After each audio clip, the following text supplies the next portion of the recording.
Welcome back to Fox News Sunday. Good morning, Chris. The nation's intel chiefs laid out the full classified report to President-elect Trump and others in his team, including you, that Russian President Putin ordered a cyber attack to interfere with the election and eventually came to try to help Donald Trump. Simple question. Does the president-elect accept the findings and the evidence of the intelligence community? Well, I think he accepts the findings, Chris, but here's the thing that I think everyone needs to understand. When this whole thing started, it started from the Russians 50 years ago. In other words, this is something that's been going on in our elections for many, many years, both the Russians, the Chinese, the Iranians. It happens every election period. Now, in this particular case, it started way back in 2015 before either nominee of either party was chosen. And it started, and this is declassified, as a spear phishing expedition over many different institutions.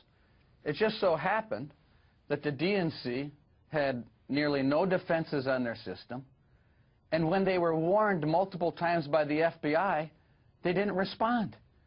And so suddenly you have a major political party, one of the biggest political parties in the world, that by their own admission lacked defenses, lacked training, and allowed a foreign government into their entire email system without responding to the FBI. So, yes, we have bad actors around the world. We have had bad actors, including the Russians. But we also have a problem when we have a major political institution that allows foreign governments into their system with hardly any defenses or training. That's a huge story, and that's what people aren't talking about as well. That's a fair point, and it's also, we should point out, there is no evidence that the Russians in any way were able to get into the electoral system and tamper with the vote count.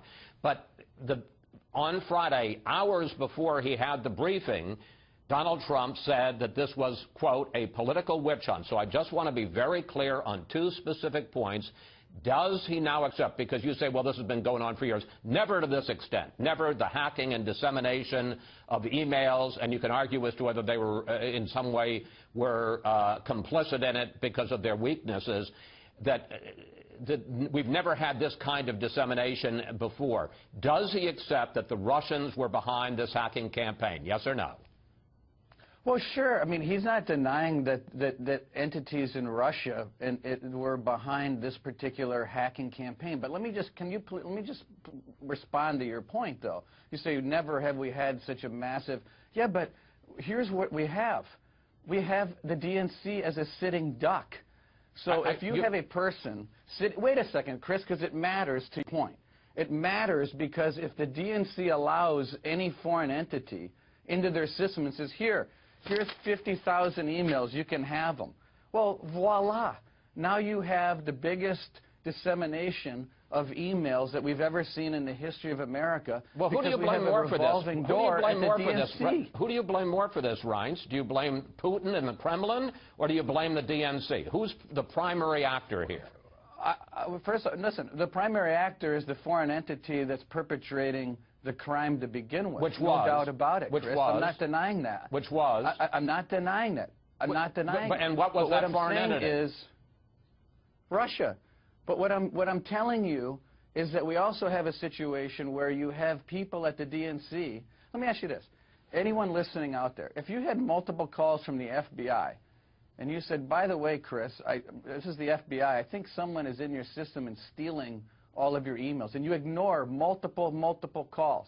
They attempted to attack the RNC in the same way. They didn't get into our system because, number one, we had our heads straight and we had defenses at the RNC, but number two, when the FBI called the RNC and said, hey, we've got a hacking situation here, we brought them in immediately. Here's what happened. The President of the United States a week earlier, or a few days earlier, took on enormous and unprecedented sanctions against Russia. We then went into full gear to get an intelligence briefing on what the president knew that created that strong reaction, or what the briefing was that created that sudden strong reaction. And we were attempting to have that full-blown meeting on Tuesday. I'm not asking, but wait a minute. I'm asking about why did he put the word intelligence in quotes? Because I'm getting to the point. The reason he put it in quotes is that the intelligence briefing, in quotes, that we were attempting to have was going to be on Tuesday. Turns out that the report, which apparently was supposed to be done, that created the Obama reaction, wasn't going to be done until Wednesday, and therefore the intelligence briefing, in quotes, that we were supposed to have on Tuesday was then, we were informed, was going to be done on Friday. So here we are having to react to these Russian sanctions stories with the media and all of you folks, and you're a good one, Chris. We were supposed to be reacting to something that we had no ability to get a briefing on because the actual report wasn't done until Wednesday. And I want to put up another tweet that the president-elect sent on Wednesday. Julian Assange said a 14-year-old could have hacked Podesta. Why was DNC so careless? Also said Russians did not give him the info. Why would the president-elect give any credibility to Julian Assange?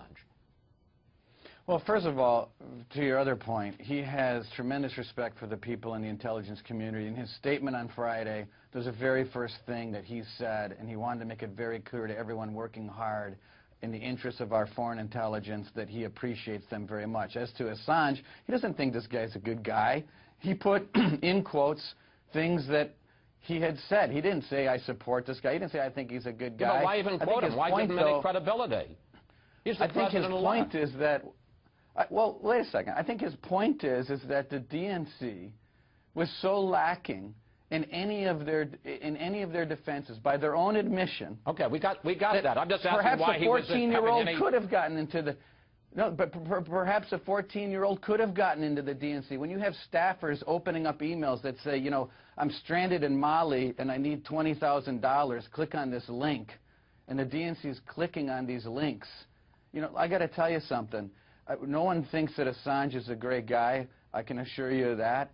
But I think the issue here is, yes, bad foreign actors, but it's also the DNC that has allowed itself to be hacked by about anyone in the world, and that is one of the reasons why this was such a big deal, and I don't think anyone's talking about it.